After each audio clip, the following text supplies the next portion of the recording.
Quality और consistent performance के लिए सिर्फ सिल्वर पंप्स एंड मोटर्स, नाम याद रखना। ખાસ કરીને આપણે મહિન્દ્રા કે શુક્રવાર કંપનીના જે નંબર આવ્યા હતા, નંબર બાદ થોડી ઉથલપાથલ જોવા મળી હતી, પરંતુ આજે નવા રેકોર્ડ હાઈ પણ બનાવ્યા અને ઉપરલા સ્તરથી એથી નફા વસૂલી પણ જોવા મળી.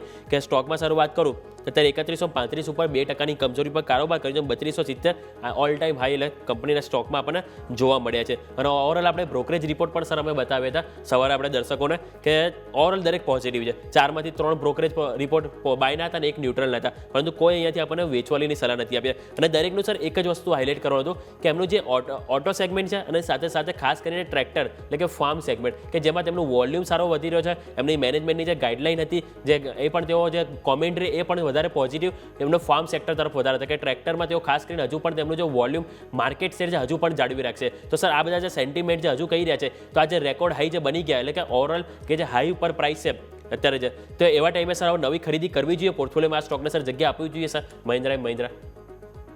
જરૂરથી જેટલી વાર ચર્ચા થઈ એટલી વાર મેં મહિન્દ્રા એન્ડ મહિન્દ્રાને ઓટો સેક્ટરમાં એક ટોપિક તરીકે આપી હતી. એનું બેઝિક રીઝન એ હતું કારણ કે પર્ટિક્યુલર જે ટ્રેક્ટર સેગમેન્ટ છે એ આખું વર્ષ જે લાસ્ટ ટાઈમ પણ મેં રેશનલ કીધા હતા, ટ્રેક્ટર સેગમેન્ટમાં આખું વર્ષ ખરાબ પરફોર્મન્સ રહ્યું. તમે જો ટ્રેક્ટરના સેલ્સ 2023ની સાપેક્ષમાં 24ના જો તો બહુ ઘટેલા હતા અને લો બેઝ પર આ 25ના નંબર આવવાના છે. એના જ હિસાબે મેં એસ્કોટ અને M&M પર નીચેના લેવલથી આપણે ખરીદીની સલાહ આપી હતી અને આઈ થિંક એ ટાઈમે પ્રાઇસીસ બિલો 2800 હતું.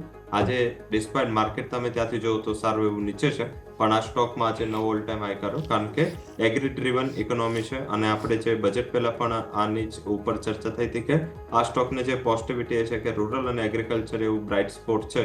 તમે જો ઇકોનોમિક સર્વે જો તો એમાં આપણે જીડીપી ગ્રોથનું ફોરકાસ્ટ કટ કર્યું છે, પણ એગ્રીકલ્ચર જીડીપી ગ્રોથનું ફોરકાસ્ટ કટ નથી થયું. તો આઈ થિંક આ એક ક્લિયર કટ એગ્રીકલ્ચર ક્ષેત્ર ઉપરનો કોન્ફિડન્ટ હતો અને એ મેનેજમેન્ટની કમેન્ટમાં પણ હતું. જે મેનેજમેન્ટે પોસ્ટ રિઝલ્ટ પ્રેઝન્ટેશનમાં જે મેનેજમેન્ટે કોન્ફિડન્ટ કર્યું હતું ટ્રેક્ટર સેલ્સનું, આઈ થિંક એ પણ વધારે સ્ટ્રોંગ હતું.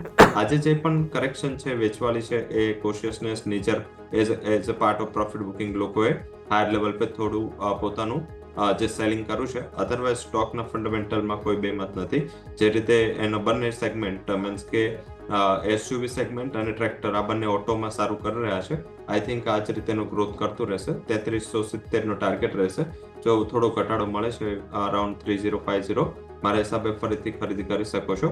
આ આખું વર્ષ જે કેલેન્ડર યર 2025 છે એમાં સૌથી બેસ્ટ સેગમેન્ટ કોઈ હોઈ શકે તો ટ્રેક્ટર સેલિંગ હોઈ શકે.